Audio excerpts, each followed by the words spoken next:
Bem-vindos à primeira videoaula da disciplina de Química 1.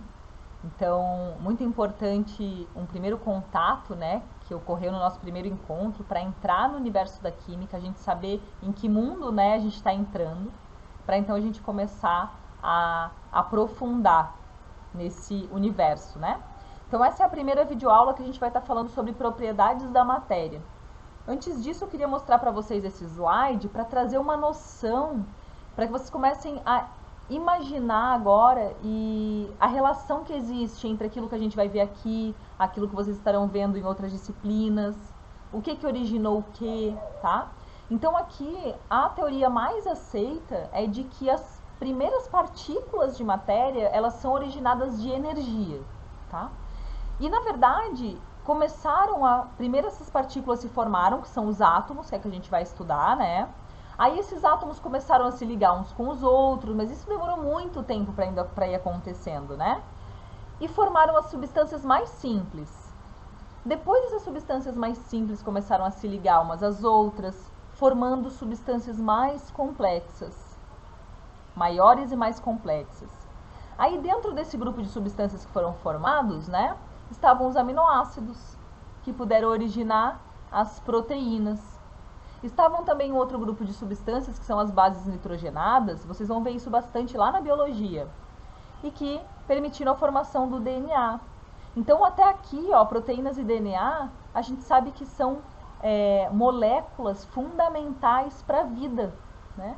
Então, a partir delas, então, foram formadas as primeiras células. Então percebam o tamanho, né? A gente está aqui, a gente está crescendo esse tamanho, já que uma coisa está formando a outra. E, portanto, as células são formadas de muitas moléculas, DNA, proteína e muitas outras, água, né, principalmente. E então foi possível a geração da vida. Então percebam esse caminho, né, do mais simples até o mais complexo, né, que eu diria que é a vida. Então, esses átomos, pessoal, é o caminho, o que está nesse slide é o caminho que nós vamos fazer nessa disciplina, né?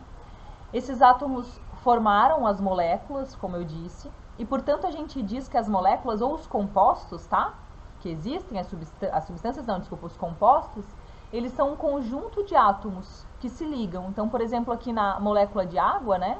É um átomo de oxigênio com 2 átomos de hidrogênio.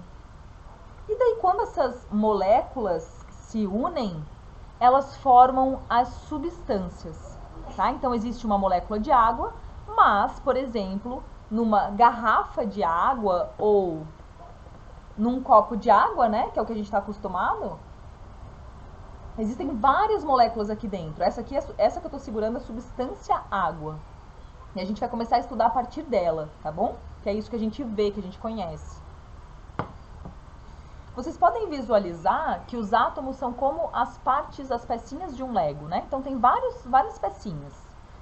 E daí, essas pecinhas sozinhas, elas não têm muito sentido. Mas elas começam a se unir e formar muitas coisas, ó, e muitas coisas diferentes, né? Então, essa árvore que está aqui, essa pessoa, esse bonequinho, né? Essa casa que foi formada com o Lego, vocês podem imaginar que elas são os átomos que se uniram, cada pecinha se uniu, para formar essas substâncias aqui, ó. Como se essas casinhas e árvores fossem as substâncias formadas pelos átomos, tá bom? Isso a gente vai aprofundar bastante nesse semestre. Com relação a essa parte inicial do nosso estudo, que são as propriedades da matéria, então a gente tem aquelas propriedades que vocês já conhecem, né? A gente olha, por exemplo, essa tampa aqui, ó, eu posso dizer, né, que ela é dura, que ela é amarela, né? Ela não tem cheiro. Então, a partir dos nossos 5 sentidos, né, que é visão, audição, paladar, tato e olfato, nós conseguimos perceber as propriedades que nós chamamos de organolépticas das substâncias, tá? Porém, aqui, o nosso estudo não é com relação a essas propriedades que os nossos 5 sentidos conseguem perceber, mas aquilo que os nossos 5 sentidos não sabem, não percebem. E nós precisamos de outras coisas, outras ferramentas para conseguir saber, tá? Então, dentre essas propriedades que os nossos 5 sentidos não reconhecem, que a gente vai estudar aqui, está o ponto de fusão, o ponto de ebulição e a densidade, tá bom? E elas estão relacionadas com algo que muitos de vocês já conhecem, que são os estados físicos da matéria e a transformação dos estados físicos, certo? Então, aqui, quando a gente fala em matéria, pessoal, a gente está falando em tudo aquilo que tem massa e tem volume, certo? Então, tem massa e tem volume, na verdade, se tem massa, já tem volume, né? Ocupa um lugar no espaço. Essas duas propriedades também, a gente também chama de propriedades, elas vão também direcionar e se relacionar com essas propriedades que a gente vai estar estudando por agora. Então, primeiramente, os estados físicos, vocês já conhecem, né? Principalmente os 3 deles, que é o estado sólido, líquido e gasoso ou vapor. Existem outros estados físicos, né? Aqui tem o plasma, que seria um 4º, mas ainda existe um 5º, né? Que são os cristais líquidos, e assim vai. Mas a gente vai continuar focando nestes 3 estados físicos. Então, só que o que eu quero mostrar para vocês é com relação, a gente vai ter que olhar além daquilo que a gente está vendo. Eu quero que vocês saibam olhar para algo que é sólido, por exemplo, né? E saber como é que as moléculas estão organizadas naquele estado físico, naquele sólido, ou naquele líquido, ou naquele gás. Então, eu vou mostrar para vocês aqui, olha só. Aqui seria, vou botar a substância água, tá? Aqui seria a substância água no estado sólido. Então, perceba que as moléculas de água, ó, elas estão bem unidas. Bem unidas. E agora eu só vou chamar a atenção de vocês, antes de eu mudar aqui, percebe qual é a temperatura que está lá, ó, nesse sistema. Menos 116 graus, ou seja, bem frio, né? Então, lá está o estado sólido. Aí vamos ver como é que essas moléculas ficam no estado líquido. Ah, elas já começam, olha só, elas já estão se movimentando mais e conseguem se distanciar mais umas da outra. E no estado gasoso, então, elas estão totalmente afastadas. Olha só aqui o que acontece. Então, eu vou manter um sólido aqui, tá? Vou manter um sólido aqui. Então, as moléculas estão bem agregadas, bem próximas. Aqui está sólido. Aí eu vou começar a aquecer. Veja só o que acontece com o aquecimento. Está aumentando a temperatura. Vai aumentando a temperatura. Agora a gente não é mais água, tá? É uma outra substância. Mas olha só o que vai acontecendo quando a gente aumenta a temperatura. Elas vão se movimentando mais, agitando e se separando umas das outras, tá? Então, aqui a gente já vê uma relação que tem entre a temperatura, né, quando eu aqueço, ou nesse caso agora eu estou resfriando, e o movimento e distância entre as moléculas. Então, aqui no slide, retornando aqui para o slide, né, o que é muito importante que vocês saibam é exatamente isso, de que em um sólido, as moléculas estão bem unidas. E por isso a gente vê um sólido, né? Já no líquido, essas moléculas estão mais afastadas uma da outra, olha só. E no estado vapor, estão completamente afastadas. Então, eu vou mostrar agora para vocês um experimento demonstrativo, para a gente poder agora entrar nessa transformação de um estado para o outro, né? Então, eu já dei uma introdução, ali dei uma dica, né? Quando eu estava aumentando e diminuindo a temperatura, o que foi acontecendo com as moléculas. E agora eu vou mostrar um experimento para vocês bem legal, que está relacionado com a química forense. A química forense é a química para desvendar crimes, tá? Então, esse experimento demonstrativo, geralmente eu faço em sala de aula, mas aqui eu vou mostrar para vocês num vídeo. No vídeo de hoje, eu vou mostrar um jeito muito legal de identificar impressões digitais. Essa técnica que eu vou mostrar é muito usada na química forense, a química que investiga crimes, a química do CSI. Para começar, eu vou pegar algumas folhas de papel bem novinhas, bem limpas e dar uma dedada na ponta delas. Como você deve imaginar, a impressão digital está completamente invisível. Não dá para ter a menor ideia se alguém colocou ou não a mão aqui. E agora vamos fazer a revelação. E a única substância que eu vou usar é iodo. Eu vou usar alguns cristalzinhos de iodo. Eu vou esquentar o iodo dentro de um Erlenmeyer e colocar o papel dentro. E você vai ver o que vai acontecer.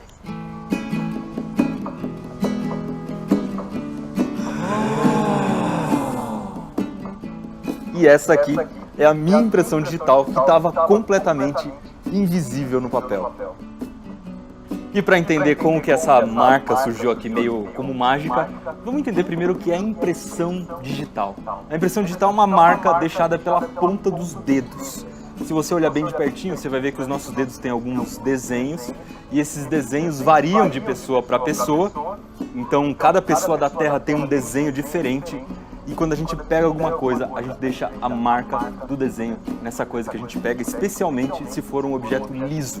E um tipo bem comum de impressão digital é o deixado pela gordura das nossas mãos, porque quando a gente transpira, a gente solta um pouco de gordura pela nossa pele e a gente forma uma espécie de carimbo de gordura com os nossos dedos, e foi isso que eu deixei naquele papel. Mas como você viu, ou melhor, como você não viu, a minha impressão digital era praticamente invisível. Não dá para ver a olho nu uma impressão digital deixada no papel. E é aí que entra o nosso amigo iodo.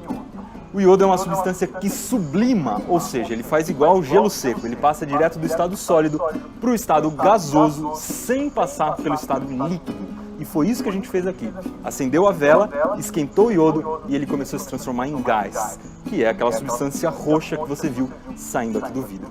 E aí a gente colocou o papel aqui dentro, o papel que tinha a minha impressão digital. O vapor de iodo se ligou à gordura que estava aqui e se transformou nessa substância marrom e revelou a impressão digital.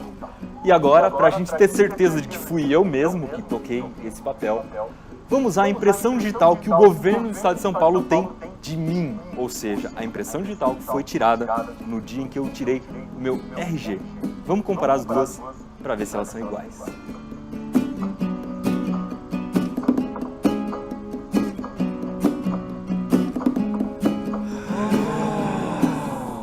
Como você pode ver, a impressão digital que a gente tirou aqui usando iodo é idêntica à do meu RG. Ou seja, se eu fosse bandido, eu tava lascado. Mas experiências sensacionais como essa aqui você encontra na série especial Super Química.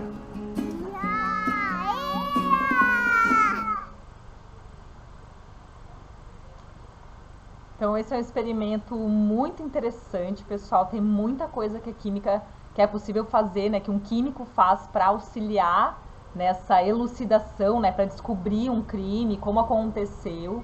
Então esse é um experimento que dá para fazer em sala de aula, né? Então vocês viram ali que tinha aquele iodo sólido, ele era cinza, e daí depois ele aqueceu, né? Ele aqueceu esse iodo, ficou aquele vapor roxo, ele até falou, então o iodo sublimou, né? E daí foi onde ele colocou o papel e houve uma reação química que transformou aquela gordura do dedo dele com a digital em algo marrom, em que é possível ver, né? Então, esse experimento, junto com aquilo que eu estava falando, ele dá um exemplo, né, de, na verdade, tem algo acontecendo ali, uma transformação do estado físico do iodo, tem muito mais coisas acontecendo ali, né, que a gente poderia entrar profundamente, né, nas reações químicas, mas a gente vai ficar nesse ponto da transformação do estado físico, tá? Então, lembrem bem o que vocês observaram ali. Então, essa transformação dos estados físicos, né, aqui então tá bem geral, quais são as transformações, um exemplo aqui da água, né, então, o estado sólido do gelo se transforma em água líquida, para isso a gente dá o nome de fusão, a água líquida evapora, se transforma em vapor de água, e também tem o processo contrário, né, quando o vapor se transforma em líquido, é liquefação ou condensação, e do líquido para o sólido, solidificação. O que aconteceu ali com o iodo? Ele estava no estado sólido e foi direto para o estado vapor. Ele mesmo chamou de sublimação, certo? Esses nomes, alguns deles, vocês já viram, né, em outros momentos dos estudos de vocês. A gente não vai ficar focando muito nos nomes, a gente vai ver que 2 deles sim, né, que são importantes, e a gente vai estar estudando mais pra frente. Mas a princípio o que eu quero que vocês saibam, que é importante pra gente aqui, é o que é preciso para que essas mudanças de estado físico, elas ocorram. Então, para que ocorra a fusão, por exemplo, né, a fusão é do sólido para o líquido. A gente precisa receber calor, né? Então, se eu tenho gelo que está lá no congelador a menos 4 graus, por exemplo, né? Eu tiro ele da geladeira. Na geladeira a temperatura ambiente, né? É uma temperatura maior do que no congelador. Então, quando eu tiro ele do congelador, ele está recebendo calor. Por isso que derrete, tá? Então, processo de fusão necessita de calor para que aconteça. Processo de vaporização, a mesma coisa. A água líquida a gente coloca na panela. Para que ela evapore, a gente tem que ligar o fogão, aquecer. Então, a vaporização também precisa receber calor. Percebe que a gente está indo desse sentido aqui, ó, da esquerda lá para a direita, ó, do sólido para o líquido, do líquido para o vapor. Então, daqui para cá, recebe calor. E o contrário, e quando a gente retorna, acontece o processo contrário. Quando a gente tem água, por exemplo, e coloca na forminha de gelo, né, na forma líquida, a gente coloca então, diminui a temperatura dela colocando no congelador, ela se transforma em gelo. Então aqui a gente está tirando o calor da água. Então, o processo contrário, pessoal, perde calor, tá? Então, vamos visualizar aqui, ó, nesse experimento que eu mostrei para vocês. Então, vamos pegar a água, né, novamente. Eu vou, ó, tá no estado vapor, tá? A água tá no estado do vapor. Vamos botar aqui, ó. Tá, beleza. Se eu quero transformar ela em líquida, olha como tá a temperatura agora. Tá 536 graus, tá? Agora eu tô indo do gás pro líquido. Olha só a temperatura que aconteceu. Caiu a temperatura, né? Então, quando cai a temperatura, ocorre a mudança de estado físico, né? A gente diz que perdeu calor. E da mesma forma do líquido para o sólido, que foi o exemplo que eu dei de colocar o gelo para se formar, né, na forminha, do líquido para o sólido, olha lá a temperatura que está aqui 55, nesse caso está menos 116, né, graus Celsius. Na verdade o nosso freezer ele chega a menos 4, não chega a uma temperatura tão baixa assim, né, mas já é o suficiente para transformar água líquida em gelo. E o mesmo vai acontecer, né, se eu aquecer. Começo a aquecer um sólido, ó, já começa a se transformar em líquido, certo? Então, essa parte é bem importante, é o que eu quero que fique bem, vocês tenham bastante, assim, conhecimento, tá, com relação a isso. O que são os estados físicos quando a gente olha para as moléculas, se elas estão perto ou não. E o que é esse aumento de temperatura? Quando a gente está aumentando a temperatura de alguma coisa, pessoal, pode ser colocando no fogo, seja lá de que forma, né, a gente aumenta a temperatura, o que a gente está fazendo é aumentando a agitação que existe entre aquelas moléculas. A gente aumenta a agitação, elas começam a se separar mais umas da outra, tá bom? Então, sempre que você está indo de um estado físico em que as moléculas estão mais próximas para um estado físico em que elas estão mais separadas, é porque elas estão recebendo calor, estão tendo a sua temperatura aumentada. Então aqui tem alguns exercícios, né? Acabou que aqui já está com a resposta, mas vamos lá, olha só. Para obter gelo a partir da água da torneira, precisarei adicionar calor à água. Então, gelo a partir da água da torneira, tem que adicionar calor? Esse é um processo de fusão. Não, né? Gelo, para obter gelo a partir da água, eu coloco no freezer. Portanto, eu tiro o calor. Eu não estou adicionando mais calor quando eu coloco no freezer. Tá falso. Na sublimação do iodo, olha só, do experimento que vocês viram. Na sublimação do iodo sólido, para a formação do vapor de iodo, que tinha a cor roxa, foi retirado o calor, ou seja, precisou ser resfriado. Ó, sublimação vai do sólido, que está bem unidas as moléculas, para o estado vapor, que está bem distante. Portanto, recebeu o calor, ele aqueceu o iodo para que ele se transformasse do estado sólido para o estado vapor. Se eu aquecer o gelo, ele ficará líquido. Então tá, se eu aquecer o gelo, vamos pensando, eu aqueço o gelo, ele vai ficar líquido, certo? Ele vai derreter, né? E se eu continuar aquecendo mais ainda esse líquido, vai se tornar vapor, certo? Certo até agora. Ou seja, esses dois processos precisam receber calor para acontecer. Correto. Para que o alumínio ou o ferro, que geralmente estão presentes nas panelas, olha isso, o alumínio e o ferro que estão lá nas panelas, para que eles derretam, ou seja, para que eles se fundam, necessitam de mais calor do que a água. Correto também. Tanto que, se eu pegar uma panela de ferro, né, ou de alumínio, tanto faz, colocar água, coloco no fogo, começa a aquecer aquela água, vai chegar um momento em que a água vai se transformar em vapor. Porém, a tua panela continua sólida, continua sendo uma panela, certo? Então, na verdade, o ferro e o alumínio, eles precisam de muito, muito mais calor do que a água para mudar seu estado físico. E aqui, gente, como eu falei que vai ser o mais importante para a gente daquelas transformações, né? Serão essas que a gente chama de fusão e uma outra que está dentro de vaporização, tá? Que a gente vai chamar de ebulição. Então, aqui, pessoal, estão as temperaturas, exatamente na temperatura em que ocorre essa mudança de estado físico, né? A gente chama de ponto de fusão e ponto de ebulição. Então, ponto de fusão é a temperatura em que a substância alterou o seu estado de sólido para líquido, ou de líquido para sólido, tá? E aquela temperatura em que houve a transformação do estado líquido para vapor ou vapor para líquido, nós chamamos de ponto ou temperatura de ebulição. Isso aqui a gente vai estar estudando mais profundamente.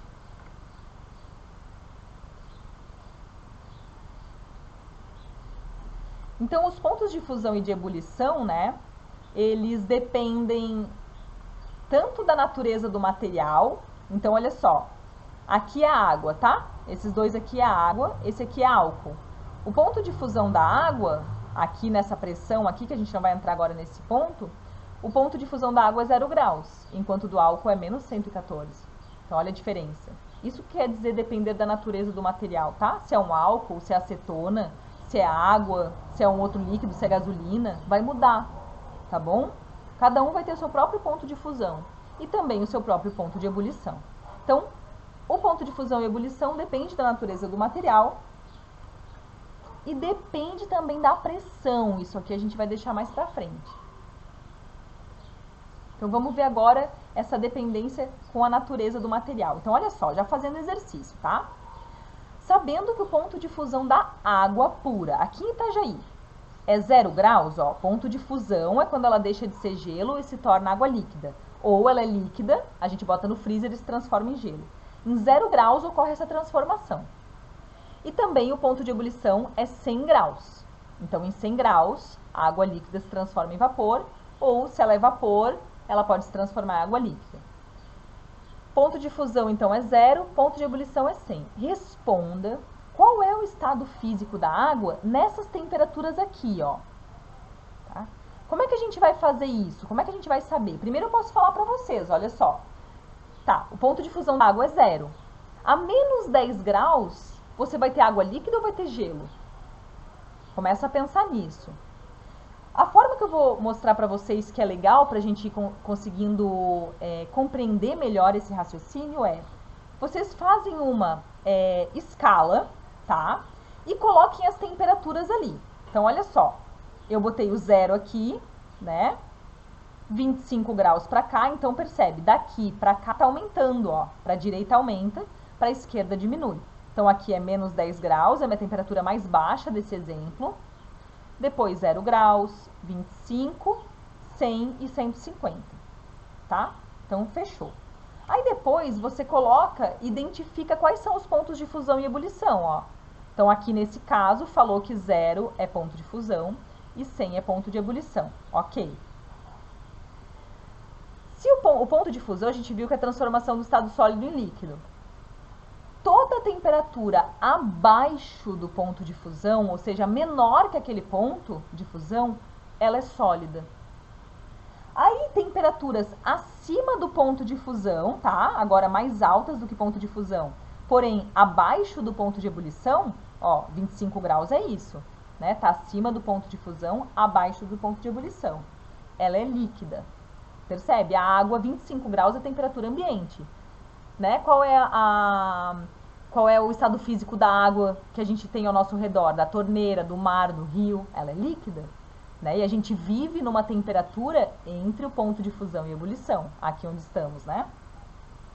E se estiver acima do ponto de ebulição, no caso 150 graus, ó, acima de 100, ela vai ser vapor, ok? Isso vai ser para todas as substâncias. Abaixo do ponto de fusão da substância é sólido, entre o ponto de fusão e ebulição da substância é líquida e acima do ponto de ebulição é vapor. E exatamente na temperatura de fusão e ebulição, olha o que vai acontecer. Exatamente na temperatura do ponto de fusão, ela vai ter esses dois estados aqui, ó, sólido e líquido. E exatamente na temperatura de ebulição, ela vai ter os estados líquido e vapor, ao mesmo tempo, certo? Então, fazendo essa escala, fazendo exatamente como eu mostrei para vocês vão ter resposta para pergunta. Então, o estado físico a menos 10 graus da água, né? Nesse caso, é sólido. Se for no ponto de fusão, é sólido e líquido. A 25 graus é líquida. Exatamente no ponto de ebulição é líquida e vapor. E acima do ponto de ebulição é vapor. Aqui tem o mesmo raciocínio, agora para vocês realizarem, né? Com o álcool, que vai mudar o ponto de ebulição e de fusão. Então, façam desenvolvendo da mesma forma que eu mostrei para vocês, para aprender bem, né? E ainda tem uma outra questão, que é o mesmo raciocínio para vocês fazerem com gás oxigênio, tá? É isso que a gente respira. E agora, sobre a dependência da pressão, né? De como a pressão influencia nos pontos de fusão e ebulição, a gente vai deixar para a próxima videoaula. E eu vou ficando por aqui. Até lá!